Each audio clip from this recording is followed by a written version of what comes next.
بالله من الشيطان الرجيم. بسم الله الرحمن الرحيم. السلام عليكم ورحمة الله وبركاته. Waalaikumsalam warahmatullahi wabarakatuh. Alhamdulillah, alhamdulillahi rabbil alamin. Wassalatu wassalamu ala nabiyil karim wa ala alihi wa ashabihi ajma'in. Rabbi shrah li sadri wa yassir li amri wahlul 'uqdatam min lisani yafqahu qawli. Rabbi yassir wa la tu'assir, Rabbi aslim bil khair, wa la hawla wa la quwwata illa billahil aliyyil azim. Alhamdulillah, puji syukur kita kepada Allah Subhanahu wa ta'ala. Salawat dan salam kepada Nabi Muhammad sallallahu alaihi wasallam dengan lafaz Allahumma shalli wa sallim ala sayyidina Muhammad wa ala ali sayyidina Muhammad. Insyaallah hari ini akan kita lanjutkan kembali pengajian kitab Riyadhus Shalihin, masih di muqaddimah ya. Amma ba'du, faqad qala Allah ta'ala wa ma khalaqtul jinna wal insa illa liya'budun ma uridu minhum min rizqin wa ma uridu an yut'imun.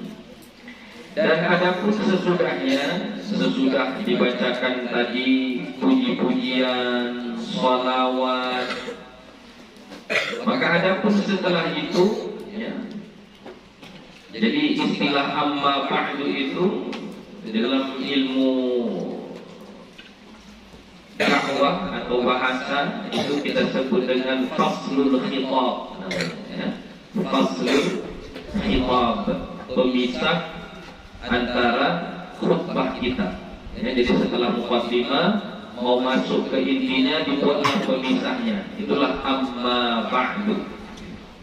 Itu diistilahkan dengan sebutan faslul khitab.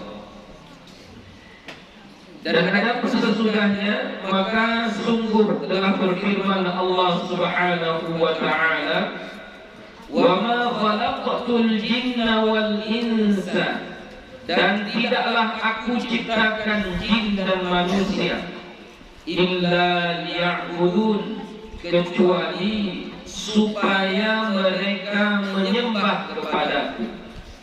Jadi kalau kita tengok ujung ayatnya itu, nunnya itu tidak baris fathah. Biasanya kan ya'budu, nah di situ ya'budu ni.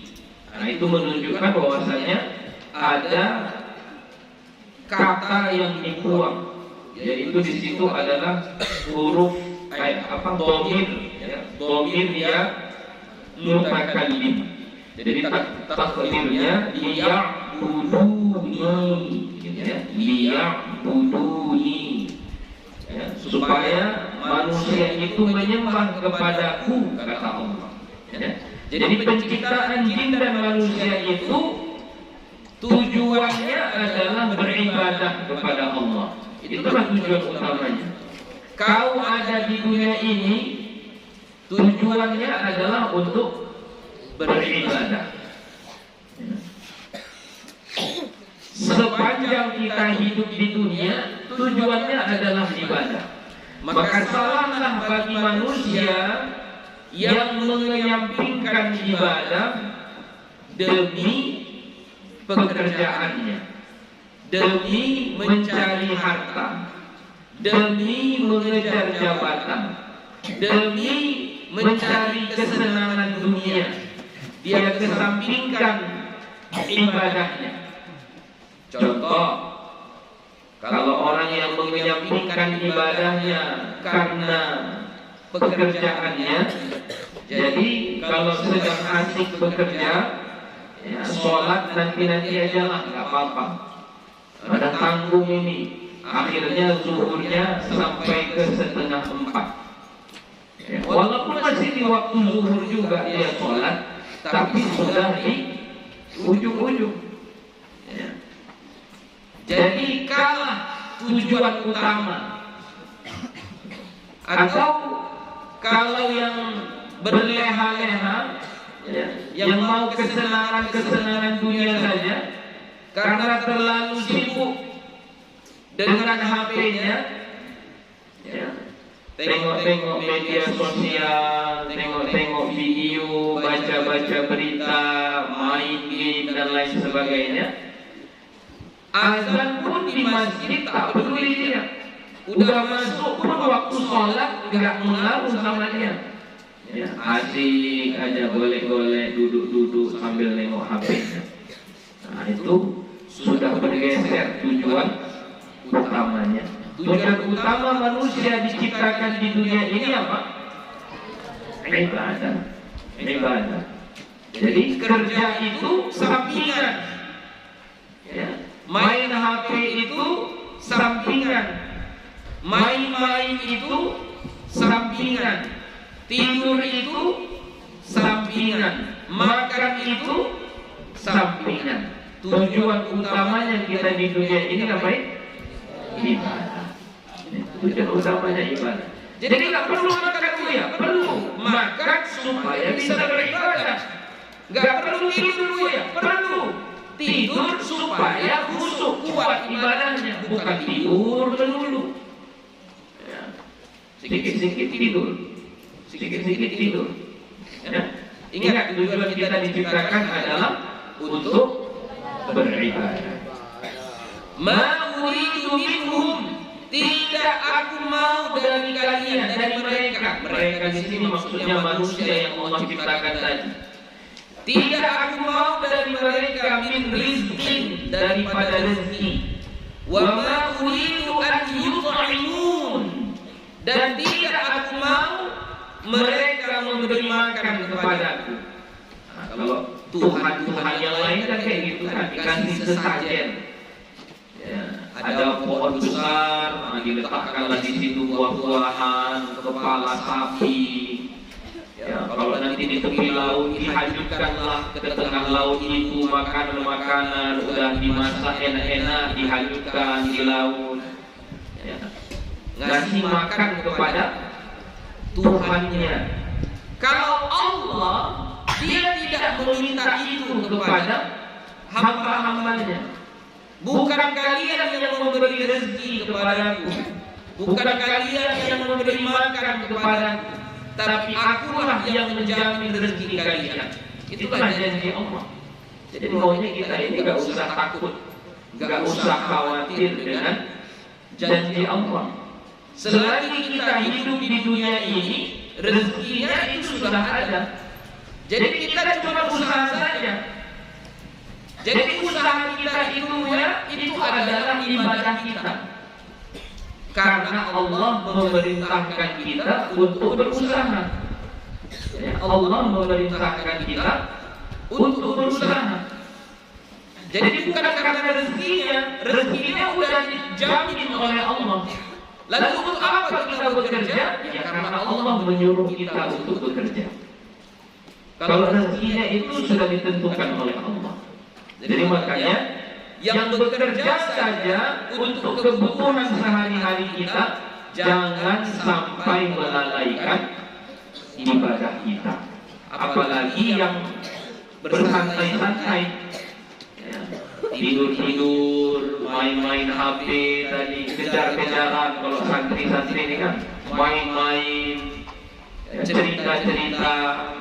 Udah ngaji pun kawannya di musola masih santai juga, santai. Udah takbir imam di musola, Allahu Akbar, masih santai aja dia.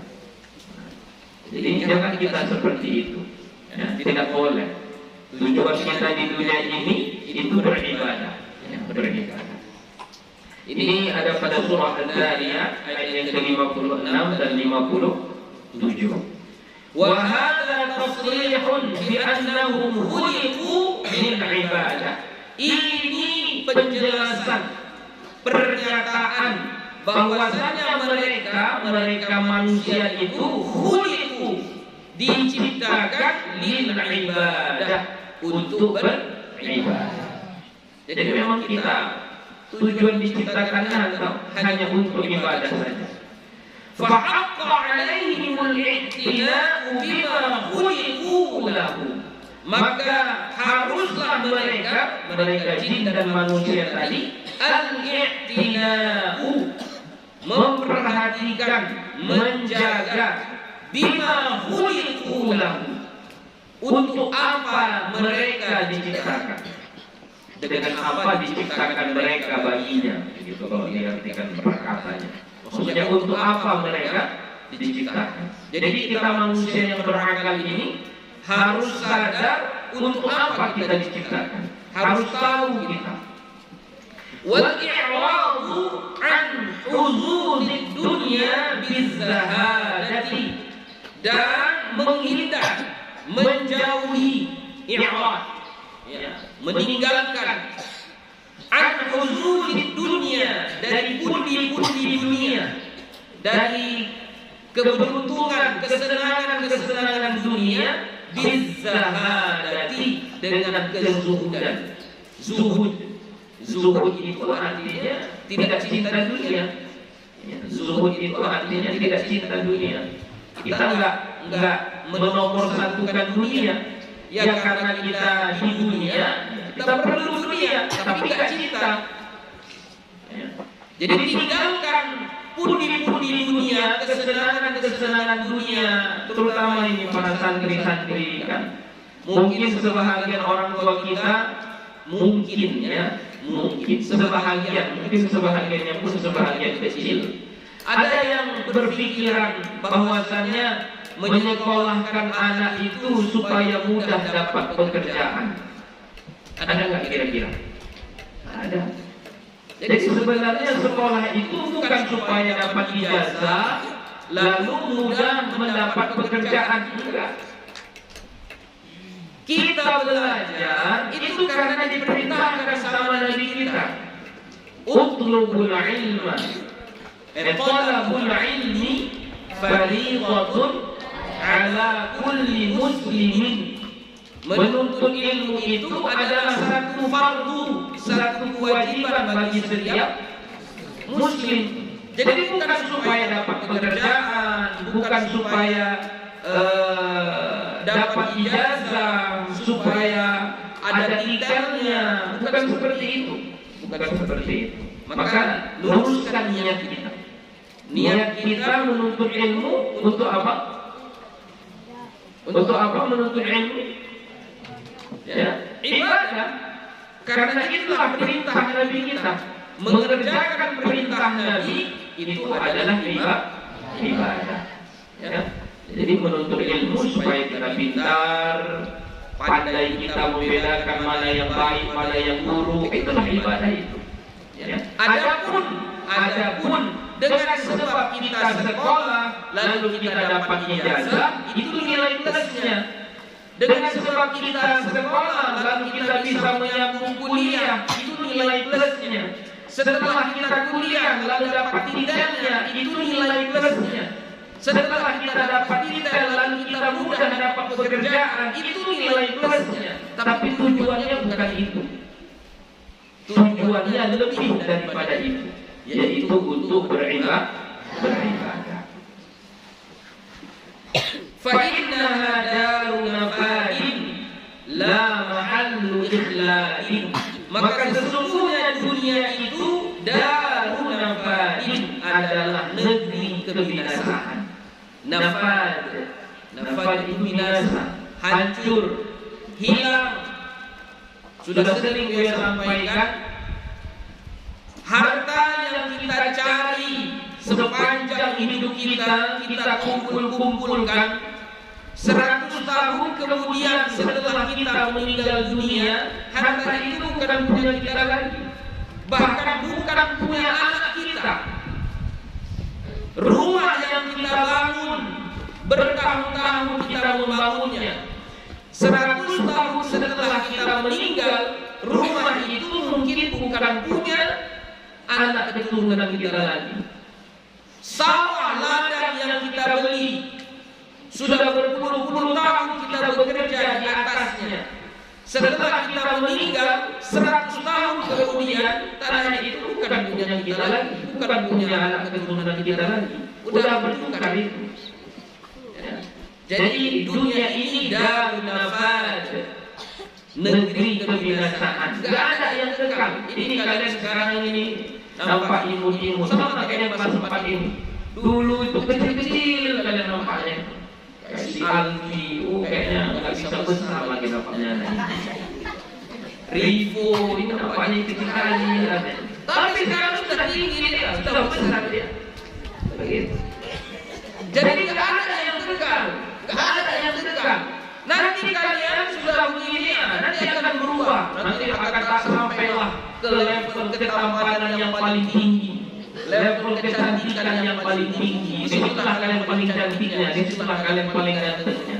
Menikah nanti, punya anak, kerja, mulailah badan yang dulu kekar mulailah agak gemuk sedikit, perut yang dulu sispek mulailah agak buncit.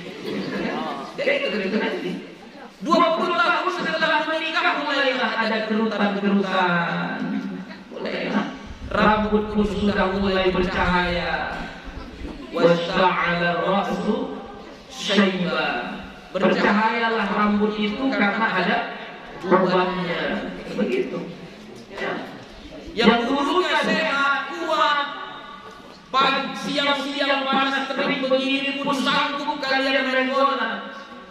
Nanti jalan naik ke atas pun udah ngos-ngosan. Udah ngos-ngosan. Berubah. Dunia ini darun nafad, negeri perubahan. Binasa. Gak ada yang kekal di dunia ini. La mahallu illa, bukan tempat yang kekal, bukan tempat yang wa markabu umur, wa markabu umurin, la manzilu umurin. Dunia itu markabu umur, kendaraan untuk nyebrang. Jadi dunia ini kendaraan kita untuk menyeberang supaya sampai ke tepian sebelah sana. Apa tepian yang di sebelah sana? Akhirat. Jadi ini kita sedang di atas ombak ini, di atas lautan. Harus ada perahu, kapal yang membawa kita menyeberang ke sana. Ya. Jadi apa perahunya? Apa kendaraan untuk menyeberang ke sana? Ya, dunia inilah. Dunia inilah. La manzilul umur, bukan tempat kebahagiaan. Jadi bukan tempat senang-senang. Jadi makanya anak-anakku ya, bersyukurlah kalian disekolahkan orang tua di pesantren, supaya kalian diajarkan hidup mandiri, hidup dengan usaha sendiri, hidup dengan apa adanya, tidak dimanjakan. Kenapa? Karena dunia ini bukan tempatnya bersenang-senang. Kalau mengajari orang hidup senang nggak perlu. Perlu kalau diajari makan daging. Oh ini makan daging, ini makanan enak ini. Cara makannya begini. Perlu. Tak perlu. Tapi kalau perlu diajari makanan yang tak enak. Kayak mana cara makan tak enak? Adanya cuma goreng tempe, adanya cuma rebus dan ubi, tapi kau bisa makannya. Itu yang perlu dilatih. Kalau melatih hidup senang, nggak perlu. Semua orang bisa hidup senang. Tapi kalau melatih hidup susah, wajib. Karena tidak semua orang siap untuk hidup susah. Ya. Jadi makanya bersyukur kalian dipilih oleh orang tua kita untuk sekolah di pesantren. Ya. Kalau sudah di pesantren, itu ibarat pohon ubi. Tahu pohon ubi? Ya, pohon ubi itu batangnya itu kemana saja kau tancapkan, hidup dia itu. Batangnya itu. Bahkan kalau tancapkan pun, kalau lemparkan saja, kalau letakkan saja di atas tanah, hidup dia itu. Ya, hidup dia itu. Kayak itulah kita. Datang ke rumah orang, bertamu, dihidangkan tumbuh daun ubi. Kata yang punya rumah, minta maaf lah ya Pak, minta maaf lah ya Bu, di rumah cuma ada tumbuh daun ubi gulainya.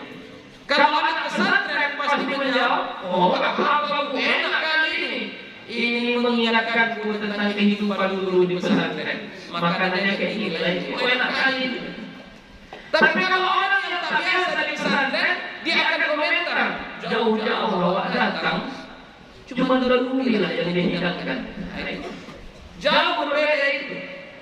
Jadi makanya kita disekolahkan di pesantren bukan untuk santai-santai, bukan untuk enak-enak, bukan untuk senang-senang, bukan untuk melatih diri, dilatih diri kita. Jadi dunia ini adalah markabul umur, kendaraan untuk melewati supaya sampai ke akhirat, bukan manzilul umur, bukan tempat kebahagiaan. Wa masyra'ul fidam, jalan putus, jalan buntu, la mautiu dawam, bukan tempat yang kekal. Jadi kalau kamu mengejar dunia ini, itu ujungnya buntu. Maksudnya buntu itu enggak ada ujungnya, enggak selesai-selesai. Ya. Tapi kalau kau kejar akhirat, itu kekal kau di dalamnya. Falihada kana al-aiqadhu min ahliha humul ubbad. Maka karena inilah orang yang pintar, orang yang alim, orang yang bijak dari keluarga itu adalah orang-orang yang beribadah. Maksudnya ahliha itu ahli dunia ya. Orang yang mempunyai itu, orang yang paling bijak itu adalah orang yang beribadah. Berarti kalau dia enggak beribadah, berarti dia orang bodoh. Orang bodoh yang tak beribadah. Ya.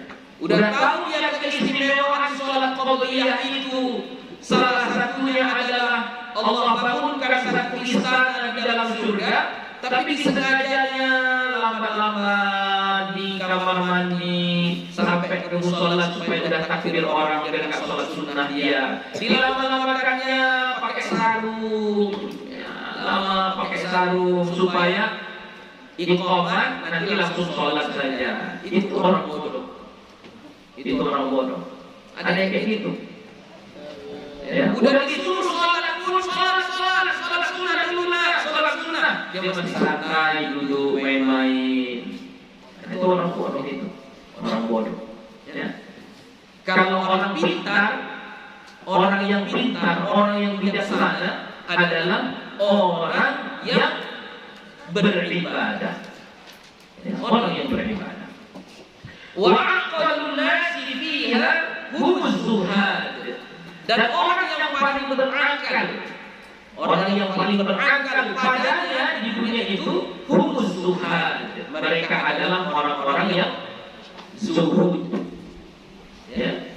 Jadi kalau enggak zuhud berarti orang enggak berakal. Kalau enggak berakal berarti orang gila. Jadi kalau enggak zuhud berarti orangnya gila. Kenapa? Itu adalah gila mengejar dunia, ya. Gila dengan kehidupan bersenang-senangnya, gila dengan mengejar jabatannya, gila dengan mengejar profesinya, gila. Hanya orang zuhudlah orang yang berakal. Sama dia apa masalahnya ini? Saya kerja, oh iya bekerja lah saya di dunia. Saya tidur, oh iya saya tidur. Perlu saya tidur. Makan, oh iya saya makan. Tapi hanya untuk kehidupan ibadahnya saja. Ya. bukan itu tujuan utamanya. Kalau kita menjadikan tujuan utama kita adalah dunia, nah itulah orang gila. Kenapa? Karena dia tahu dunia ini tidak kekal, dunia ini tidak selamanya. Tapi yang dia kejar itu dan dia tinggalkan kehidupan yang kekal. Nah, itu orang gila. Itu orang gila.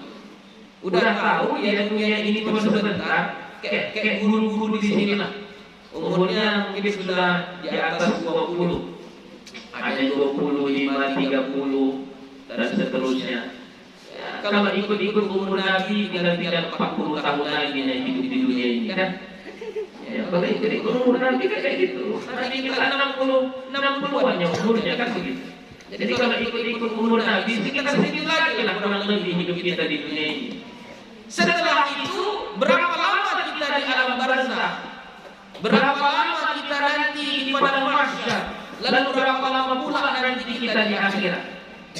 Jadi kalau kita pikirkan yang hanya untuk 40 tahun ini saja, itulah orang gila tadi. Ya. Dia gadaikan kehidupan yang kekal hanya untuk kehidupan yang 40 tahun. Anak-anak gue begitu juga. Kali umur kalian berapa sekarang? Ya, ada yang 12 tahun, 13 tahun, 14 tahun, 17 tahun mungkin. Ya, kalau ikut umur Nabi berarti kira-kira 50 tahun lagi lah umur kalian. Ya. Kalau kalian sibuk dengan merengek-rengek, menangis-nangis, ya, sibuk dengan pengen dimanja-manja, sibuk dengan main-main, sibuk mau ke sana ke sini, ya. Kalian kesampingkan ibadah itu, kalian abaikan belajar itu, sama berarti orang gila itu, orang gila. Bukan gue yang gila di kitab ini. Wa'aqan nasi fiha humus zuhad.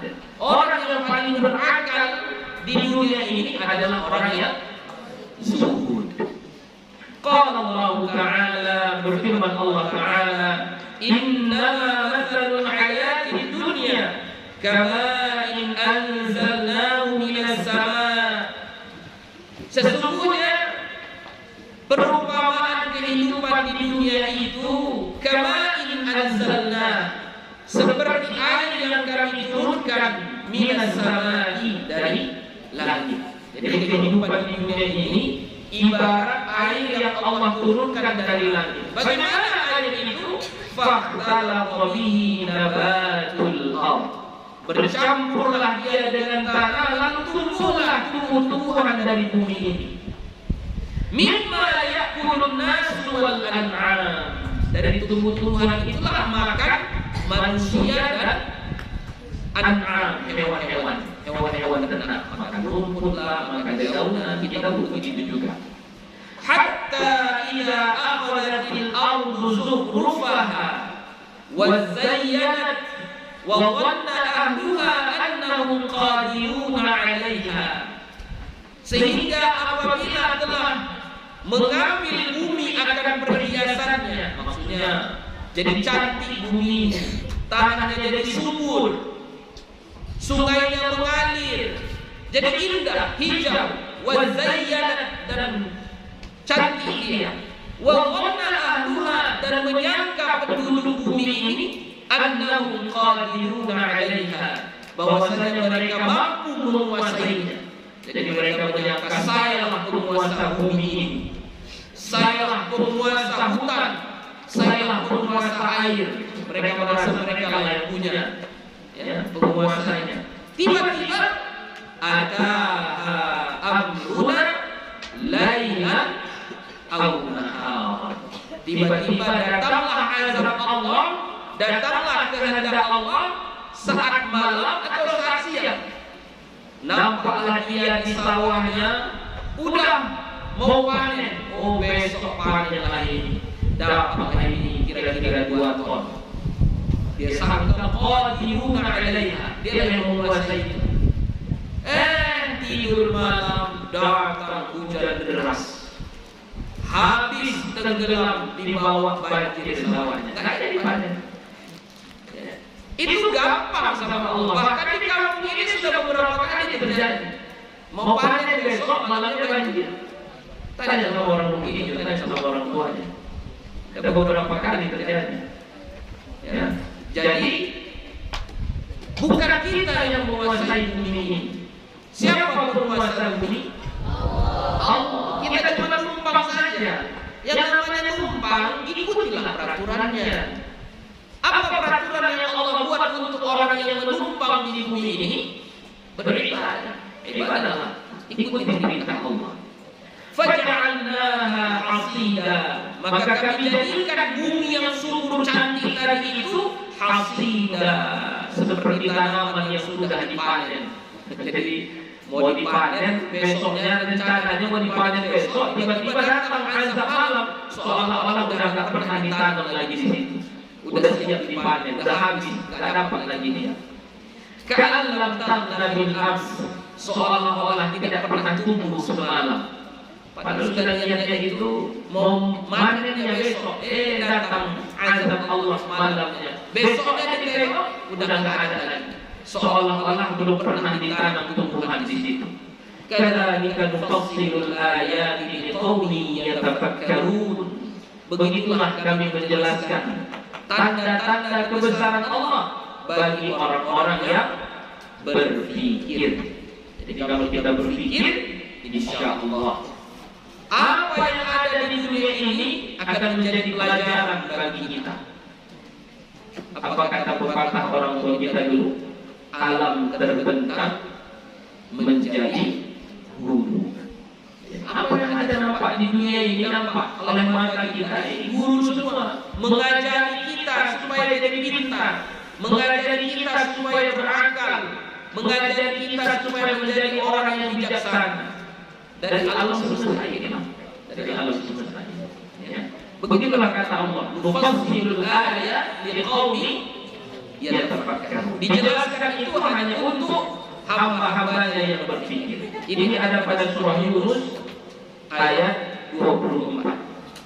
Wal ayatu fi hadzal ma'na katsiratun. Dan ayat semakna dengan ini banyak. Ya, banyak. Sudah jam berapa Ustaz?